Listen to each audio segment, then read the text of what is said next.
Chapter 1.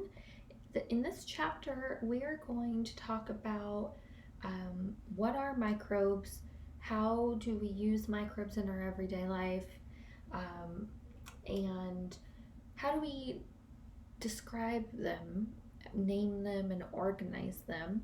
And then the majority of the chapter will be on the history of microbiology. How did we discover them?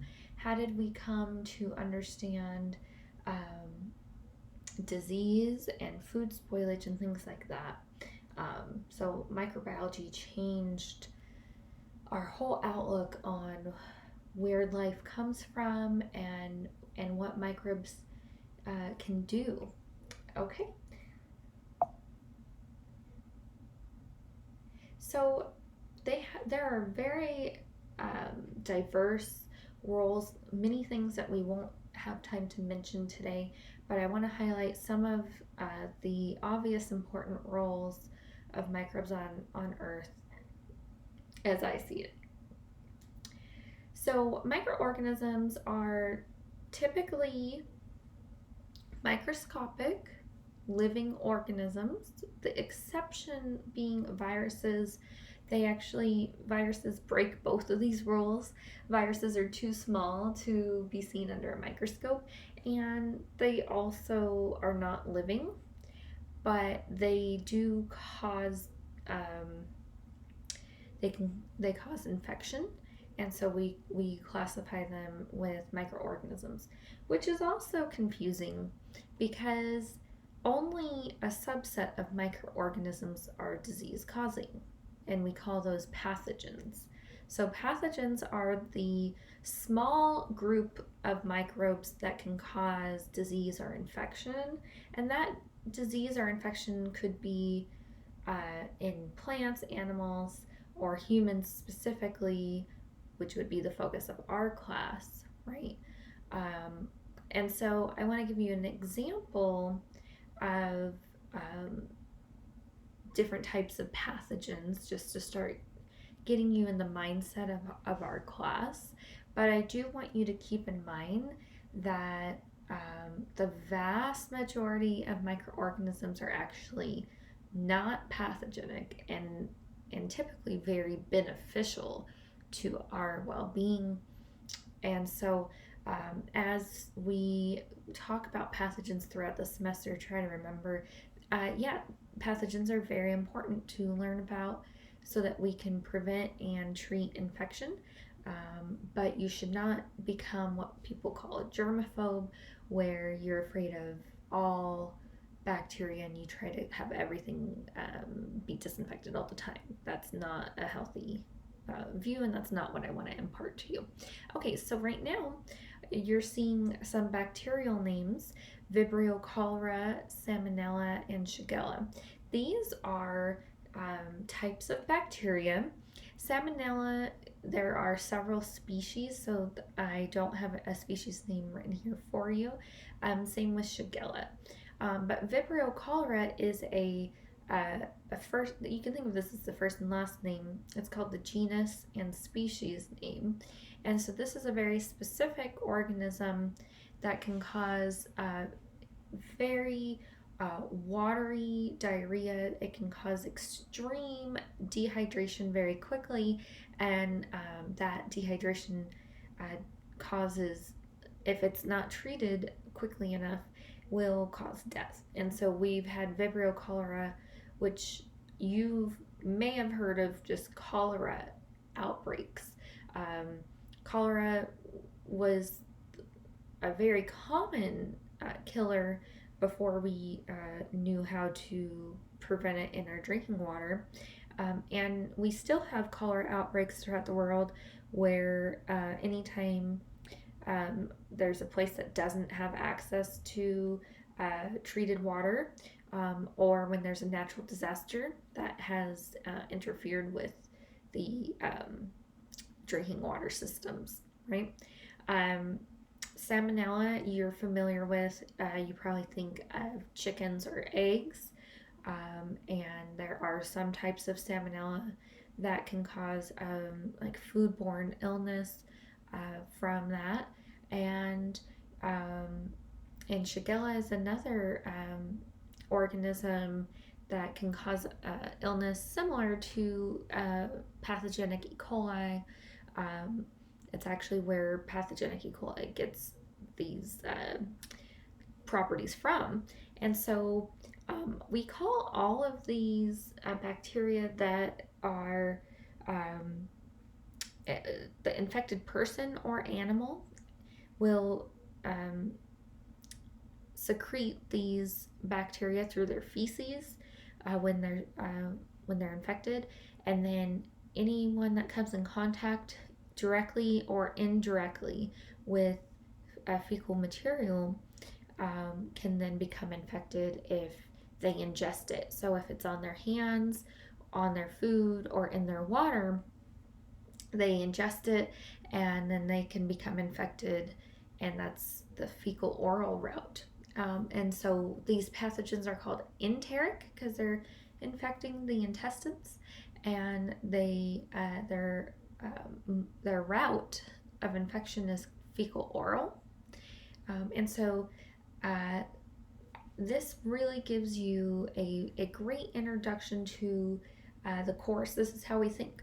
What is the organism called? Where does it come from? How does it get into the person? Where in the body does it infect? What are the symptoms of infection? And how do we treat it and prevent it? Right, that's the focus of our class. So you will, later on in this class, we'll talk about blood-borne pathogens like HIV, or dengue fever. We will talk about direct contact, um, things that are spread through direct contact, such as Ebola. Um, and we'll talk about airborne pathogens such as influenza, or, of course, on everyone's mind right now, COVID. Um, and we also have a lot of other airborne pathogens, like types of pneumonia causing organisms, mumps, measles, and rubella, um, and so on and so forth. So we will continue to discuss different types of pathogens. A lot of these pathogens will be bacteria. Some of them are viruses, as I've already mentioned, HIV, COVID, influenza, right? These are all viruses. And some of the pathogens we talk about will be protozoan, a different category. And few will be fungi, right? So that's the first part of this introduction, is thinking about pathogens. And I mentioned protozoan, which are single-celled organisms, but these are eukaryotic organisms, so they're more advanced than bacteria. And common one, Entamoeba histolytica and Giardia lamblia, which are also fecal oral enteric pathogens that cause diarrhea. Each of these will have very specific symptoms, and that's related to how the organism infects and reproduces in the body, and also how the body responds. And so, again, this is just a little preview of what's to come. Okay, so, and this is further on that same topic of water. If you wanted to read a little bit about some of the organisms that could be found in water if we didn't have careful treatment and screening of water, you could find things like salmonella, hepatitis A virus, the Giardia protozoan, right? Legionella, a different type of bacteria, E. coli bacteria, which try to remember, most E. coli is in a healthy gut bacteria that you need, but a few strains of E. coli have broken away and become pathogenic. So when you hear about these recalls because of E. coli, it's not the friendly gut bacteria, it's the pathogenic type. And then there's another type of bacteria called Pseudomonas. and then another type of bacteria called Campylobacter.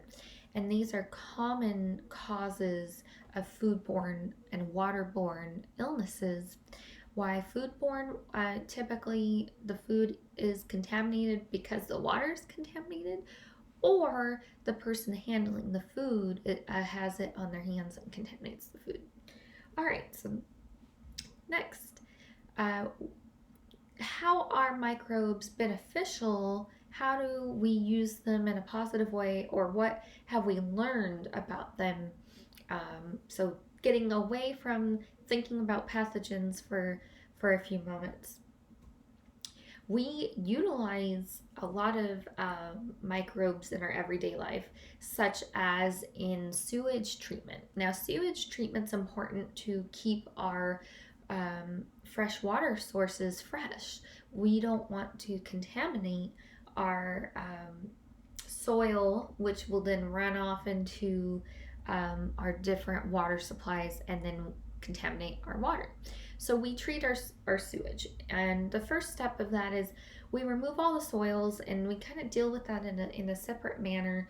We have a special area that will not run off, and these solids can be exposed to the sunlight and dried out.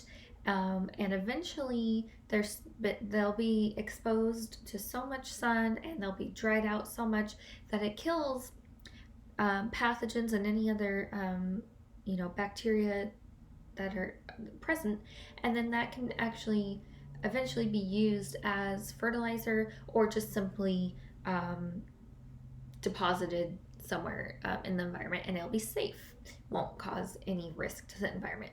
And then all the remaining water has to also be treated so that it can be released back into the environment safely. And so we can use microbes to eat the remaining organic material in that water. If you didn't have this organic material broken down and you were to just release this water, it could lead to, and it would definitely lead to, we've seen this enough times to know, it would lead to an overgrowth of different organisms in the water, and this would be very harmful and detrimental to the ecosystem. Not to mention that you could still have pathogens, and anyone who maybe plays in that water, uses that water for irrigation, then you have potential exposure to pathogens. So both to protect the ecosystem but also public health, we need to treat this water. And so the first step is to use microbes to break down this organic material, and then get rid of microbes in the remaining water. And you can do this with chlorine, you can do this with ozone gas, you can do this with UV light, just depends on the system in place. And this will make sure that you are not going to release a whole bunch of microbes back into the environment. So again, the key here is we need to treat the organic material, which is food to a lot of organisms, and we need to treat pathogens that are present to prevent overgrowth and exposure to potentially to pathogens. Okay, so sewage treatments, it is a complex system, and 99.9% of the sewage is actually water that we need to return to the environment, but we have to do it in a safe way. Okay. Now, that kind of sets the stage for getting you thinking about recycling. Excuse me. So in the same way that we need to return this water to the environment so that we can continue having freshwater resources, we need to think about all the other elements of life that get recycled. And so we have elements such as carbon, hydrogen, nitrogen, oxygen, phosphorus, and sulfur that are key components of all of our biological molecules. And we access these molecules through our diets and build what we need for our body. And then when we die, we get decomposed and those nutrients get returned to the soil. And so there's a cycle. But each of these elements has its own particular cycle of exactly how does it get into the food that you eat and exactly how does it get returned to either soil, water, or air. Okay, and we will particularly focus on the nitrogen cycle for this introduction because um, it relies so heavily on microbes to be able to take place. Things like the phosphorus cycle are just geology. It doesn't We don't need microbes for that, right? And you've probably learned about the water cycle numerous times throughout your education. And so, like I said, we're going to focus on the nitrogen cycle because that's the one that has the biggest microbial influence or dependence, rather. Okay, so bacteria and fungi can decompose organic material, and this organic material, since it's being decomposed, we call it waste. What kind of waste is this? Well, every organism that has waste, right, from metabolism. And when we think of larger organisms like animals, including ourselves, you can think of things like feces as the waste. Um, and then when organisms die, plants, animals, everything, it's also then organic waste. All of this needs to be decomposed so that the elements can be returned. And sometimes that's returning it into the soil, sometimes that's returning it into the air, and sometimes it's returning it into water. Okay, and so microbes play a key role in changing elements from one form to another, and we'll really see this in the nitrogen cycle in particular. Also, if you were interested in learning a little bit more or seeing some pictures of that sewage treatment plant, you could look at chapter 27 in your textbook, and it will show you some diagrams, some pictures, give you a little more information about that. You could take environmental science. You may think about potentially pursuing a career in water treatment. There's a lot of different types of jobs out there, which are really good, good pay, good benefits. They'll be usually county jobs, and that's just another thing for you to think about. I know most of you are taking this class because you want to go into allied health care, such as nursing. But another really, really important part of maintaining a healthy community is having reliable, safe drinking water. So I do encourage you to think about that. Okay, moving on to the nitrogen cycle. So we have nitrogen in the air, in the atmosphere, and it's what we call N2 because it's a nitrogen bonded to another nitrogen. And this actually is a triple bond. It's incredibly strong. You probably don't have very many examples of triple bonds off the top of your head. You can think of maybe some double bonds, and most of the time in biology, you will just see single bonds because a carbon is used as the backbone to biological molecules, which we call organic molecules, and we link a bunch of stuff together. And if you're trying to link a whole bunch of things together, typically you're looking at single bonds. Okay, so this keep this in mind, that N2, the nitrogen that's in the air, which is 78% of the Earth's atmosphere, is that N2, that triple bond. Okay, and we cannot utilize that. So we breathe it in, we take in the oxygen that we need, we excrete the carbon dioxide that we don't need, and that nitrogen is just going back and forth. Nothing's happening to it. We cannot utilize nitrogen out of the air. Likewise, plants are not able to utilize nitrogen out of the air unless you are talking about blue-green algae, which are not plants. We sometimes people call them plants, but they're really their own category called algae, and specifically cyanobacteria, which you'll see on the next slide, which are a photosynthetic algae that are actually able to do this precious process of taking the nitrogen out of the air and changing it. And that change we call fixation, changing the nitrogen into a form that can then be utilized by animals. And so the blue-green algae fixes and uses the nitrogen in its own biological molecules. And when that algae gets eaten by different organisms, they get to use it in their molecules. And that continues on. And eventually, those animals in the water die. And that will be lost. It no longer is part of the cycle, or at least it's part of it in a very, very slow and indirect way. But if we eat some of these animals, then we're taking some of this nitrogen, putting it back into the cycle, which we'll see.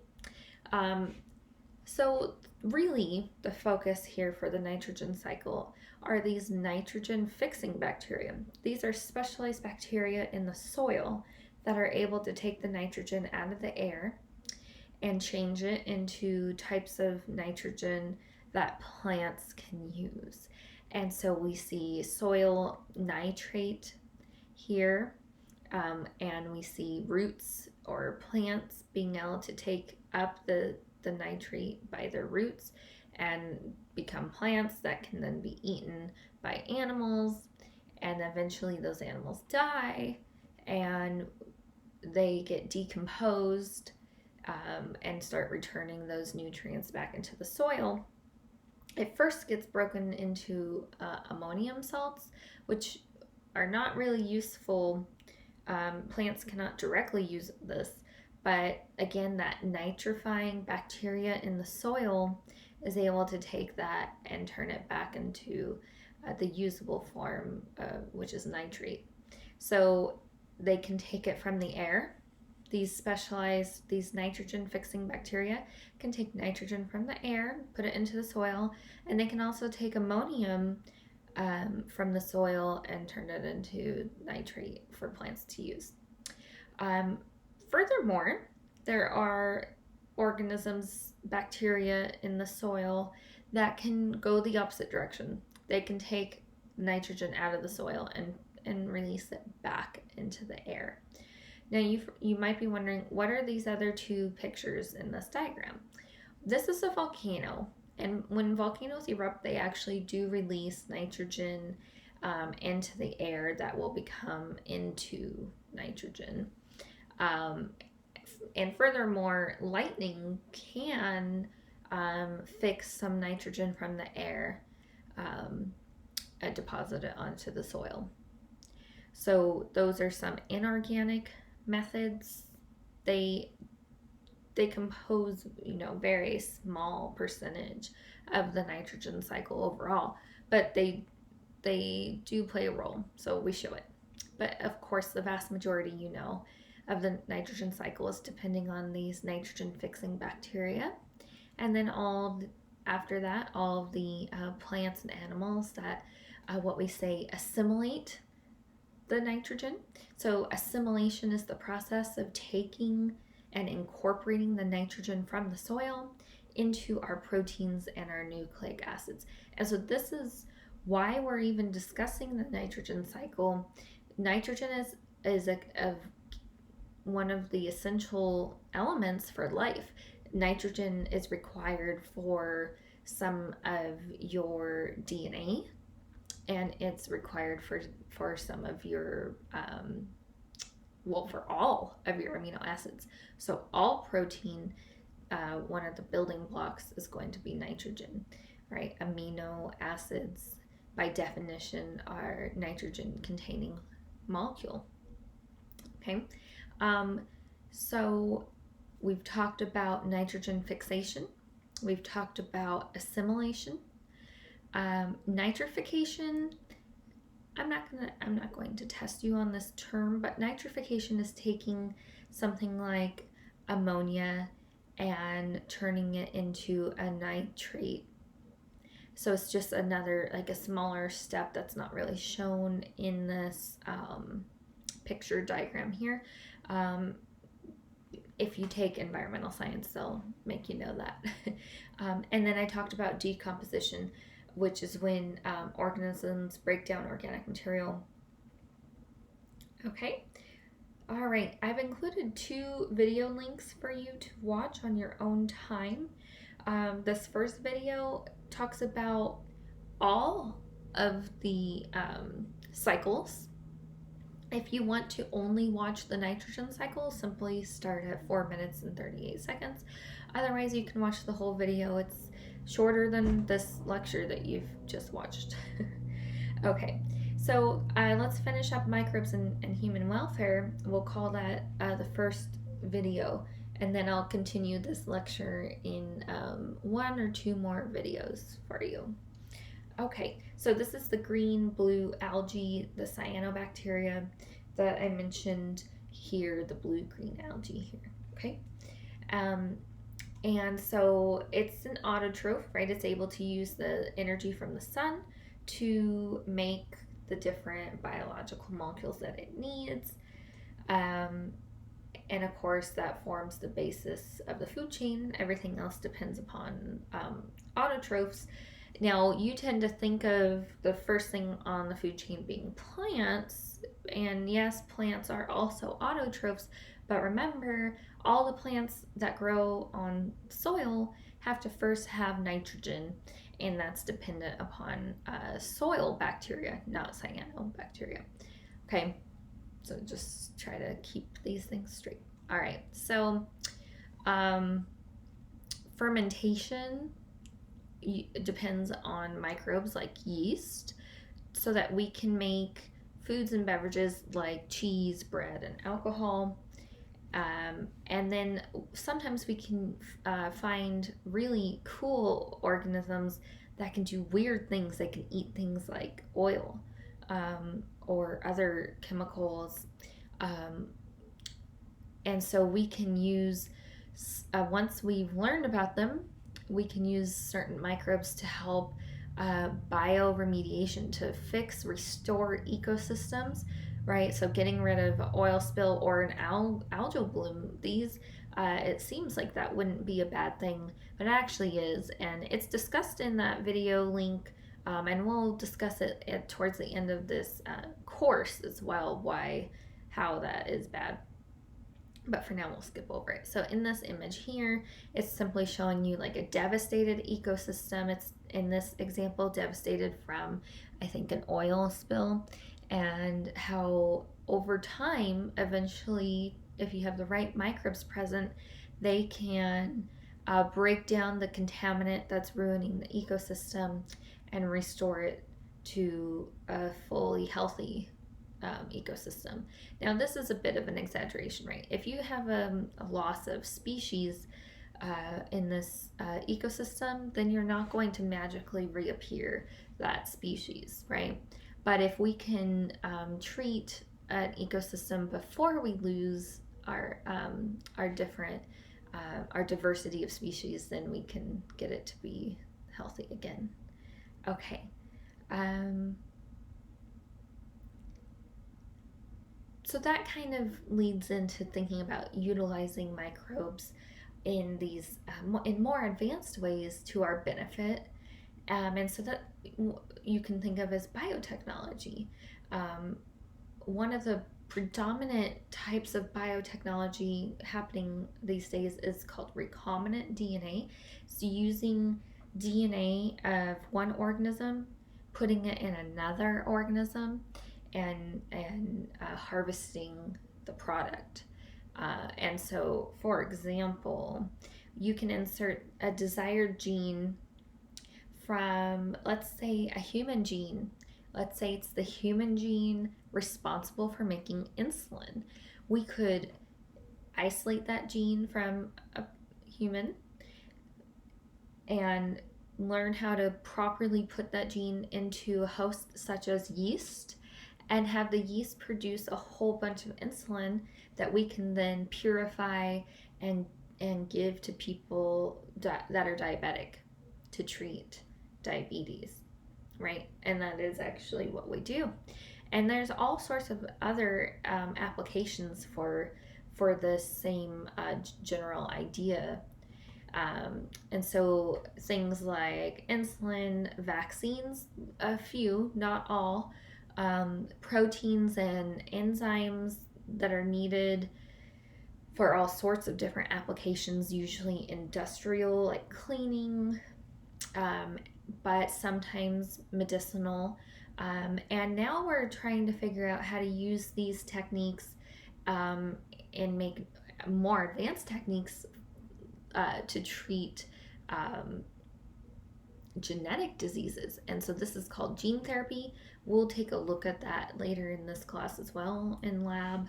And then lastly, we've been using recombinant DNA for I think about 25 years in agriculture to make crops that are resistant to drought or resistant to particular pests, things like that, so that they can survive better and we can have more food for society. And want to talk to you a little bit more about that since we won't really have a chance to talk about crops again in this class. And so we'll end our microbes and human welfare talking about plants. So insect and pest control, you might be most familiar with just buying some chemical that says, insecticide, and it'll tell you which insects it kills, and you spray it on your plants, or and then we can even buy insect killer to keep pests out of our homes, and you'd spray that around the perimeter of the home, right? So you're probably familiar with this. You've probably done this at some point, but if you think about the scale of crops and how much food has to be produced to feed an entire country, we're talking, hundreds and millions of acres of land, and we don't want to be saturating that much of the planet in chemicals. There's a lot of negative outcomes of that. One would directly being exposed to these chemicals and having all sorts of disease come from it.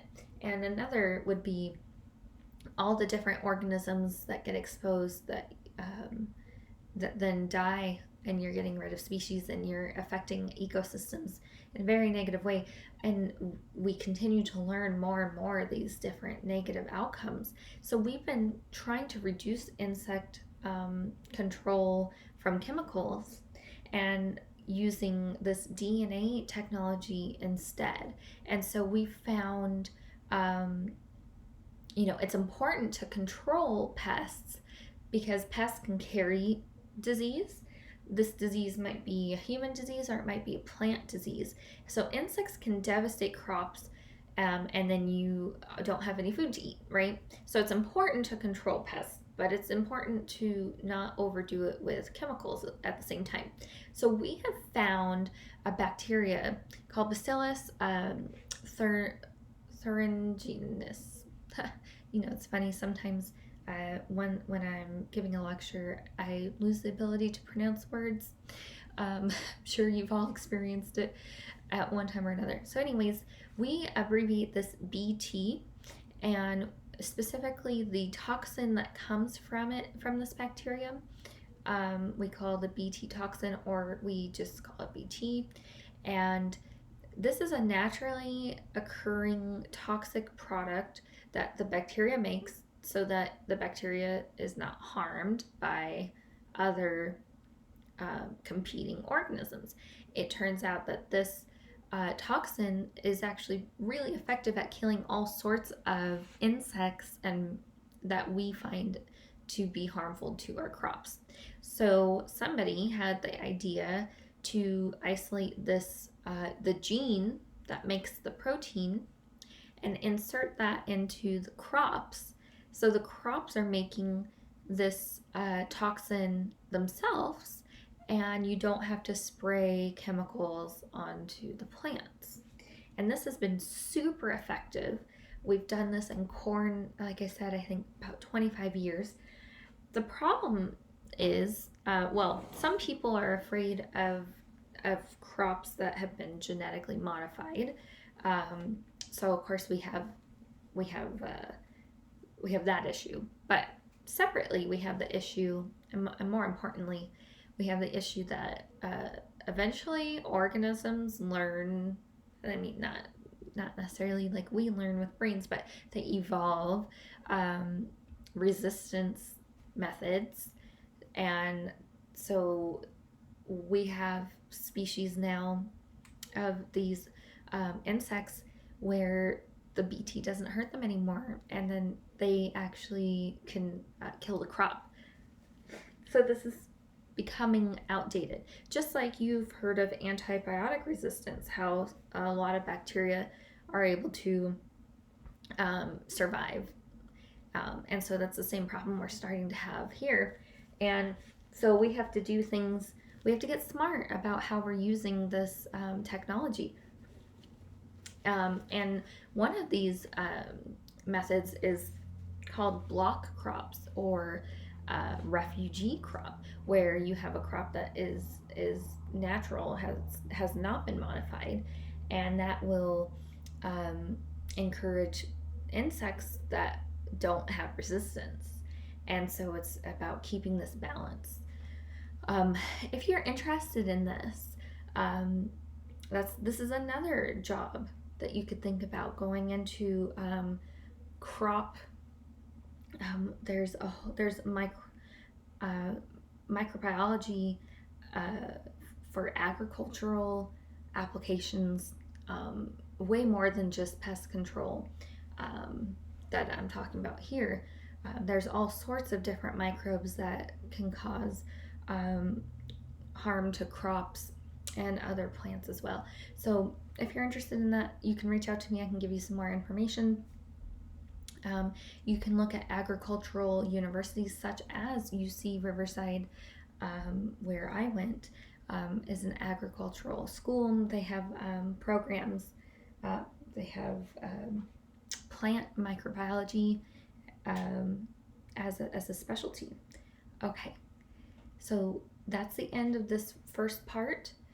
Go ahead and take a break, review some notes, read over the content in your chapter, and then make sure to watch the next video on the remaining topics of this chapter. Okay, bye.